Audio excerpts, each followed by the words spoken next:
Hello and welcome to The Nation. You're joining me, Elane, Noor, Abdullah, coming to you live from the studio in Kuala Lumpur in conjunction with the month of Merdeka. We are already in the month of August, of course.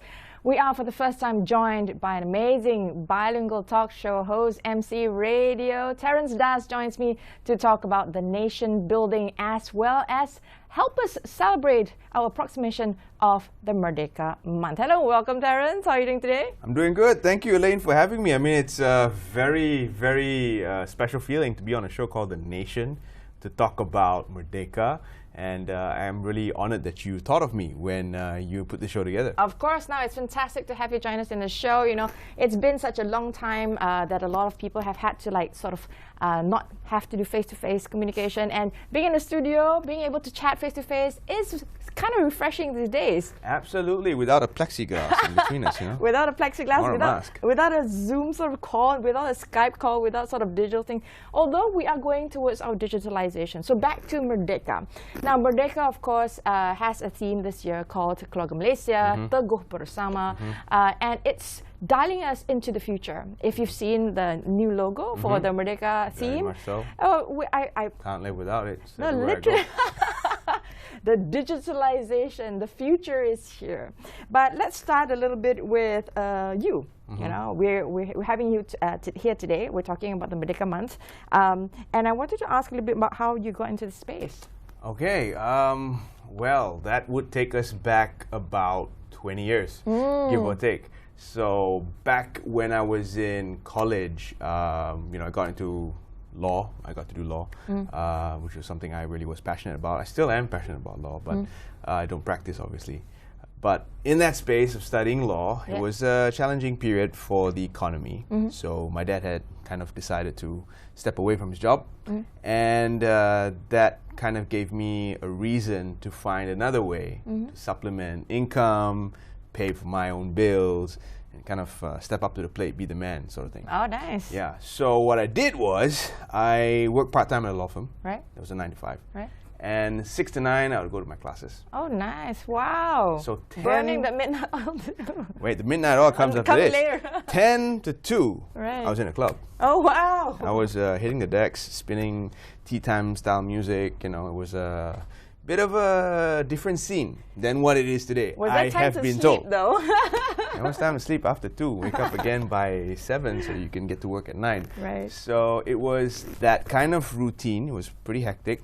But on the weekends, I would do these broadcast gigs. It was a gig economy even back then, I think. Yeah. So what I did was, it was not called a gig economy. Yeah, it was Absolutely. just like whatever you could find. It was a gig, and you're getting paid. Yes. We didn't put the fancy term gig economy to it. Yes. So it was a roadshow concept, shopping complex, broadcasting. Anything went. You would do promotions for the various outlets in the shopping complex, or you would do road shows for brands. That was on the weekends. So it was a 12-hour gig. You started at 10, you finish at 10. And back in the day, we had no digital music. It was digital to us. CDs. So we had to lug our CDs to the supermarket, play the songs, talk over the songs. I think it's similar today, it's just that they do without the CDs.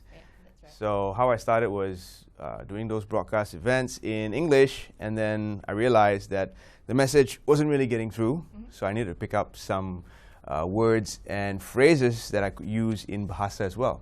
So that's how I kind of worked on my Bahasa. Right. Okay. And my very first permanent residency was at a shopping complex called Bukit Jambul Complex, which still stands today. Okay. So that little perch in the sky, it's on the first floor. If you've been to shopping Bukit Jambul Complex in Penang, you can still see it. It's there. How did you end up there?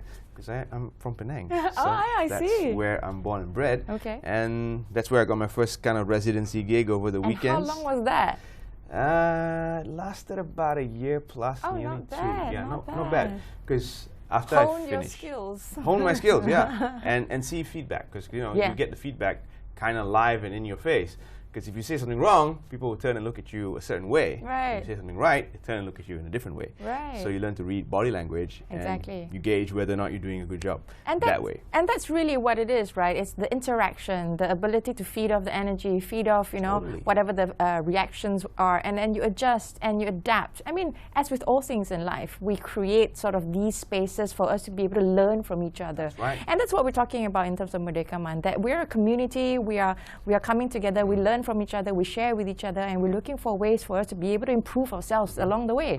When we get feedback, you say that you adjust. So you're learning to upskill yourself, creating sort of more phrases, like you said. So how did you become bilingual? I mean, a few phrases doesn't make you bilingual. No, not really. So after that, of course, I got my degree. So it's nicely sitting on the window somewhere. I think window pane, parents' house. Yay, Dad, did it. Got it. So that was that. And I took a break from studying. It was a conscious decision to try and pursue this. Because I hear about graduate salaries these days, right? But it's always been a thing. So back then, the average Starting law graduate who Right. was just starting out was earning a lot less than what I was earning working part-time. Right. So I was thinking, maybe I should try, this direction. Pursue this. Because it was See a where very it goes. selfish thing, right? See how much money you can earn. I want to earn more money. Even though I didn't have the degree to back it up. Right. So I did that, pursued the money, and got more events in KL, around the country.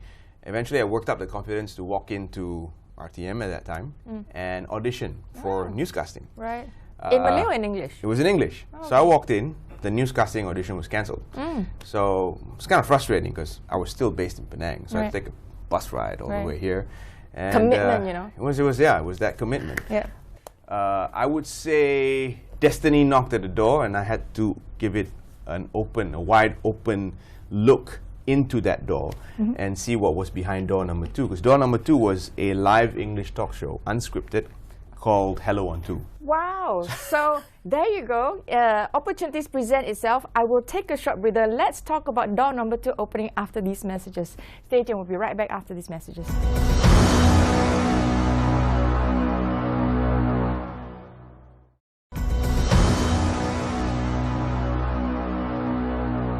Hello, thanks for staying with us on The Nation. You're still with me, Elane, Abdullah, and in the studio, I'm joined by Terrence Das, of course, amazing bilingual talk show host, MC, radio personality. Hello, welcome, Terrence, of course. Thank you, Elane. We are here celebrating the Merdeka month, the month of August, as we lead up to the 31st of August, and of course, the celebration will always last right up to the 16th as we celebrate Malaysia Day as well. But this year, the theme Keluarga Malaysia brings us together to be teguh bersama, which is essentially coming together, being strong together. And we spoke a little bit about how you got into the scene and with regards to being multilingual. And door number 2, we were speaking of before we went to break, opened for you. And it was a challenge that just posed itself. Tell us about how you embraced that challenge. So door number 1 was supposed to be scripted news reading, right? Because that's what you're kind of prepared for when you walk into the audition. And then you get door number 2, which is unscripted talk show. Sounds more fun. Sounds more fun, but I wasn't quite prepared for it. Because when you do a talk show, right, the impression is you have to be animated, you have to be presentable, and back then, I don't think I was on the presentability scale. You didn't think that you made the cut at the point of time. Yeah, exactly. I mean, I had this fuzzy, funky hairdo. I had a little bit of a stash going on, and I was a tad bit overweight, so I wasn't too sure that was my fit. But anyway, I gave it a go, and lo and behold, the people at RTM saw it fit to give me a chance. Oh, nice. And so I debuted with Hello on 2 in 2005, in May of 2005. And I had a wonderful co-host in Sherry Ibrahim who helped me hone my skills, gave me a good whooping when I did something wrong, and she had me accountable.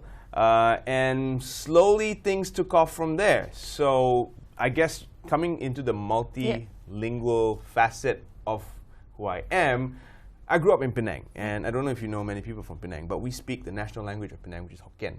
Yes. So Hokkien, there's a phrase in Hokkien, Pao sua, pao hai, pao kaliao kilai, means you see also you will take, mountain also you will take everything that you can. Right. And that is Hokkien essentially, because Hokkien in Penang is an amalgamation of Malay, you'll see a little bit of Malay phrases in there which actually mean the same words in Malay. Yep. Batu, roti, all mean the actual same thing. So for example, you say, lu ai chap roti mai. So it means you want to eat bread or not. Right. And that actually helped me understand that in this country, it pays to know more than one language. Of course. And I think a lot of us as Malaysians speak multiple languages. We perhaps maybe don't, realize it in that sense. We all go to school, we all studied Malay, we also have English in our syllabus, in our curriculum, we all speak a little bit of English. And in order for us to interact among each other, when you go to the pasar malam or you go to the pasar in terms of the market, you meet friends, you're using multiple phrases along the way. And you assimilate and you adapt and you learn. And you, like, for example, in KL, a lot of people use Cantonese, but like you said, in Penang it's more Hokkien, in the south perhaps more Mandarin, and everybody sort of like catches on a little bit. And if you're from a certain part of the whichever, you have different dialects as well, whether it's Teochew and then with Tamil, and everybody will have little phrases infused into it. Correct. So multilingualism, I think, is pretty much our DNA as well. That's right.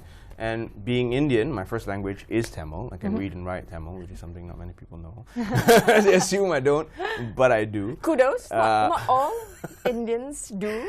Differing degrees, because if you ask me to read the news in Tamil, that would be a challenge, because that's like a whole other level. Right. So that's the thing. I spoke Malay throughout my life, but to host in Malay, that was a whole other level, right? So how did you create sort of like, that ability to be able to, as you mentioned, we all speak Malay in our daily lives, but being able to host in one is a completely different ballgame. Yeah. So in 2007, 2008, it was a push to have non-Malay hosts on Selamat Pagi Malaysia who would be able to present in Bahasa. Of course, we didn't start out as the main presenters. We were each given segmentized little slots of 10 minutes to go out and do things and prepare packages. So how did you prepare yourself for this? I had the task of going out and visiting all the museums in the country. And so I visited every state museum, and we prepared these 10-minute packages using Bahasa Malaysia as the medium, Bahasa Melayu as the medium of communication to get the message about the museums across. So we have some awesome museums, and going back to that experience, I can tell you, the museums in Sabah, Sarawak, they will blow your mind. If you haven't visited one, please do so today. The largest museums in Terengganu, that took 2 days to just cover everything. So it's a huge, huge space.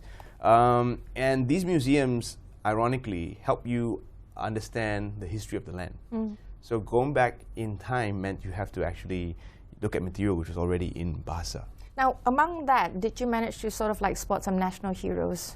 Oh yeah, absolutely. There was so who are many. Yours? Because of the space I'm in. Because of the space I'm in, I gravitate to people who've helped elevate the space. For me, my personal hero has always been a presenter called Ishak Nengah.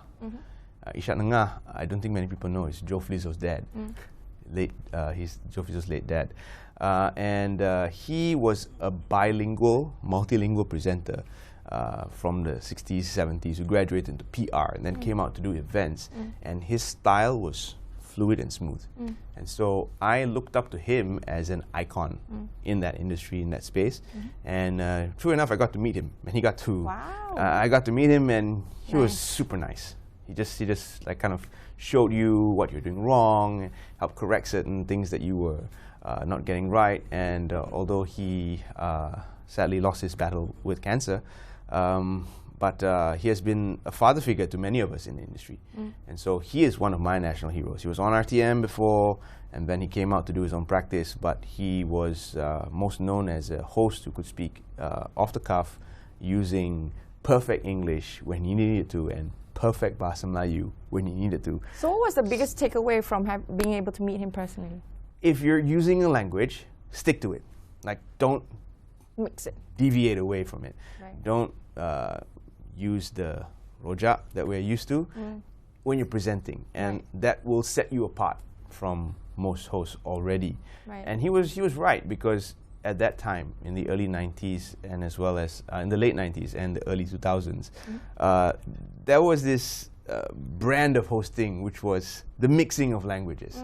It was cool, it was fun, but it was not really true to the language itself. Right. So people who presented in that style, and some still do, and that is something that they choose to do, but I believe that it will not allow you to set yourself apart in that you are not crafting that space for yourself. Right. You're kind of going with the trend. Right. Now, we'll take another short breather. When we come back, let's talk about unity. Let's talk about keluarga Malaysia. Let's talk about being teguh bersama. We'll be right back right after these messages. Stay tuned.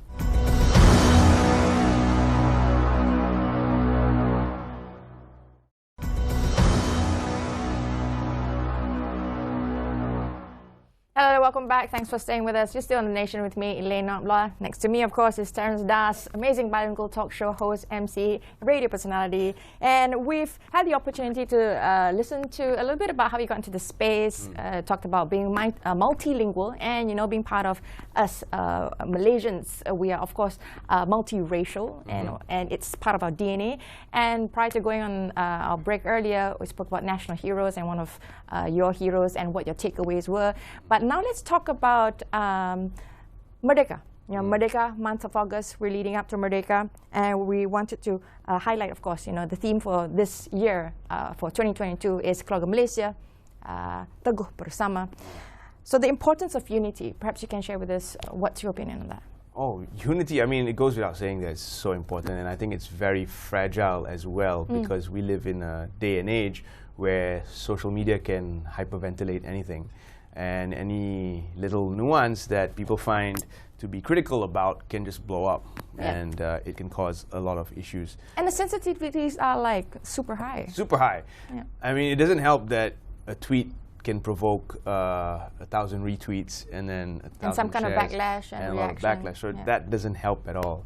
But I think that if we go back to why this nation was founded in the first place, it was to keep everybody together and move towards a singular goal. So those goals are actually outlined beautifully in the Rukun Negara. I think if we go back to that piece of document, you will understand that we're supposed to be progressing towards being more liberal. And I know that word has been used out of context in many ways, but liberal meaning liberal yet still entrenched with the principles of the Rukun Negara. So if you go back to the 5 principles, they're your guiding principles of where you should base your liberalism on.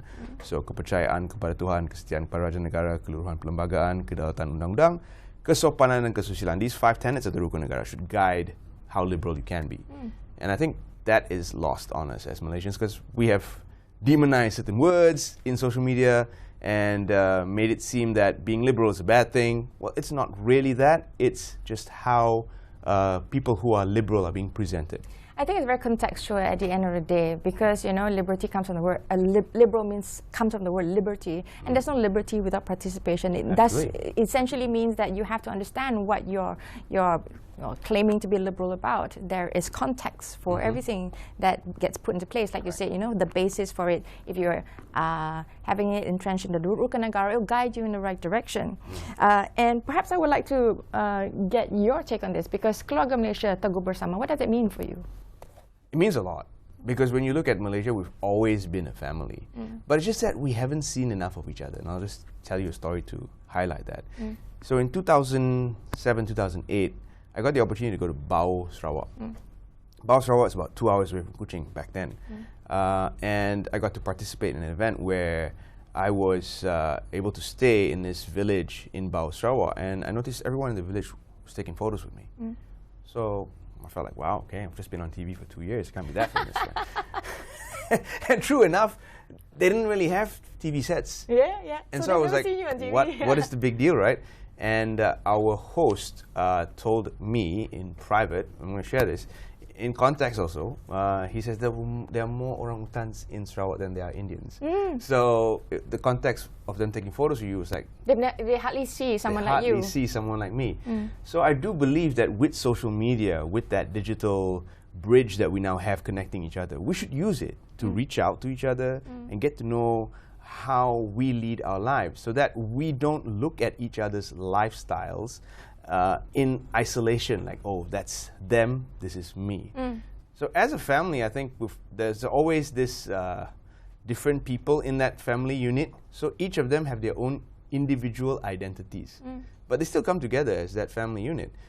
But in order for that to work, they need to know what are those individual sensitivities, and the only way to do that is to ask, to get to know, and to appreciate.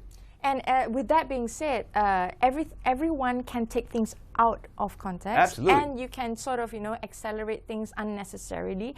But with tolerance, with understanding, with the ability and the willingness for us to listen to one another versus arguing. Because I think it's become sort of like a thing to be argumentative, to be confrontational, to quote-unquote stand up for something. Standing up for something doesn't mean that you're stepping on someone's toes. It just means that you have a say, but we are open and willing to have sort of like a conference. We're willing to discuss. That's right. In a harmonious circumstance and learn to agree to disagree sometimes. Learn to agree to disagree. I think that's absolutely true. I mean, without that understanding that we will have disagreements, we can't progress. We all don't look the same. Why must we sound the same? Yeah, right? You people with hair. You people with hair. You save on shampoo. You can agree to disagree. You save on shampoo. Now, we have about 2 minutes left. Let's talk about what lessons we can draw from, the pandemic and what's been happening around the world. We live in a global village. And you did mention that social media can sort of make or break things. But it's still a tool. It has the ability to bring people together and also to break people apart. So what are some of the lessons that you'd like to share as we celebrate Merdeka and we're on the nation? The pandemic taught us all to expect the unexpected. And I think this has always been the case, especially in the business world. We have this term VUCA, right, which just means that. And we are going into an era where, because of not just the pandemic, we have the war in Ukraine, we have other geopolitical tensions all around us. Yeah. So there's a lot of uncertainty, and the pandemic taught us that we can never take things for granted. Because I think, to a certain extent, we were taking things for granted before. Completely, as a human species. So that is a lesson that I learned personally. It also means stepping away sometimes from the things you're doing. You're sometimes so in fifth gear with whatever you're doing that you never take that time to kind of reflect on what you've been doing. I think the pandemic also gave us the opportunity to do that, because we were in isolation, we were locked down, we had to spend time with our families. We essentially had to step away from what we're doing in full throttle. We had to take time out for ourselves, for our families, and kind of revitalize. I think that's essential, and we should try to do that from time to time.